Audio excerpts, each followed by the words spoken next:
Bismillahirrahmanirrahim. Assalamualaikum warahmatullahi wabarakatuh.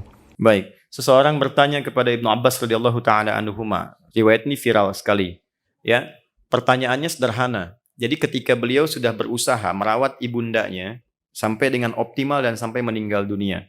Lalu dia berkata, "Saya alhamdulillah telah membalas budi orang tua saya seperti ia merawat saya saat kecil." Ya, saya telah membalas sampai ibu saya meninggal, saya balas perawatan itu seperti ibu saya merawat sejak kecil. Apa komentar Ibnu Abbas radhiyallahu taala anhuma? Kata beliau, tetap tidak akan kau pernah penuhi bakti ibumu kepadamu dengan baktimu kepada ibumu. Bukankah ibumu merawat engkau supaya engkau hidup dan tumbuh, sedangkan engkau merawatnya menuju kematian ibumu. Engkau mengharapkan kematiannya, sedangkan ibu mengharapkan kehidupanmu. Di sini Ibnu Abbas itu seorang penafsir Quran yang legalitasnya langsung dari Nabi Shallallahu Alaihi Wasallam. Allahumma faqihhu fid din wa alimhu ta'wil. Dan beliau meriset ternyata ayat-ayat Quran dan hadis-hadis Nabi Muhammad Shallallahu Alaihi Wasallam yang menunjukkan tidak ada batas pengabdian dan bakti kepada orang tua. Apa indikasinya? Jangankan hidup, saat meninggal pun masih ada ibadah yang pahalanya diteruskan untuk orang tua. Pernah dengar badal haji dan umrah? Ya, untuk orang tua, bukannya orang yang sudah tidak ada. Kalaupun tak mampu dia kerjakan atau sudah wafat. Dan ternyata bukan hanya badal haji dan umrah, ada badal puasa. Seorang datang kepada Rasulullah, "Ya Rasulullah, ibuku meninggal. Aku ingin berbuat baik. Boleh nggak puasa untuk ibu?" Kata Nabi, lakukan. Pernahkah dengar kita bagaimana kita seseorang menyembelih saat korban diniatkan kepada orang tua yang telah meninggal? Ada dalilnya. Ada dalilnya dan boleh dilakukan. Imam Ahmad bin Hanbal juga akan menegaskan itu. Jadi, batas kepada orang tua itu tidak ada batasnya sampai kata pun sepanjang kita masih berkehidupan. Bahkan kalau ingin wafat pun masih berbuat baik, ada lagi Pak. Bagaimana caranya? Di hadis Muslim dengan 9 lafaz. Ya, idza matal 'abdu aw idza matal insan inqata'a sa'iru 'amali illa min thalathatin. Jika wafat seorang manusia yang beraktivitas, terputus semua amalnya kecuali 3. Apa itu? 1, shadaqatin jariyah, sedekah yang terus mengalir. Ada seorang anak, ibunya, bapaknya sudah meninggal. Dia mau sedekah karpet misalnya di musola ini, Pertamina. Atau sedekah baca mushaf Quran. Disimpan di situ. Lalu anak ini meninggal, mushafnya masih ada. Ya, karpetnya masih ada. Itu kalau disujudin, dibacain terus, bukan hanya untuk anak itu. Karena konsep dasarnya untuk wakaf orang tua atau sedekah untuk orang tua, ngalir ke orang tuanya juga. Ilmin yuntafa'u bihi. Ya, ini ada kan kalau sudah walaupun di Pertamina selesai kan masih dikaryakan, ngajarkan dan sebagainya. Kalau diniatkan ibadah dan niatnya dia katakan, misalnya saya berniat ibadah, pahalanya mengalir untuk orang tua saya. Jadi kalau dia mengajarkan itu, kemudian meninggal, dipraktekkan, dari hasil CSR-nya bikin masjid, bikin ini, jaga sholat 5 waktunya misalnya, pahala ngalir.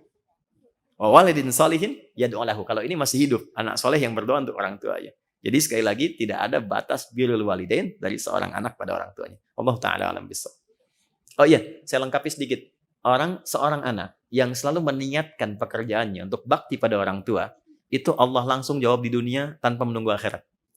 Jadi di akhirat pahalanya, di dunia Allah desain segala kemudahan yang mengiringi aktivitasnya. Anda kalau sedang eksplorasi, kesulitan dan sebagainya, coba minta doa orang tua. Datangi orang tua, baktikan orang tua, itu akan ada pengaruh.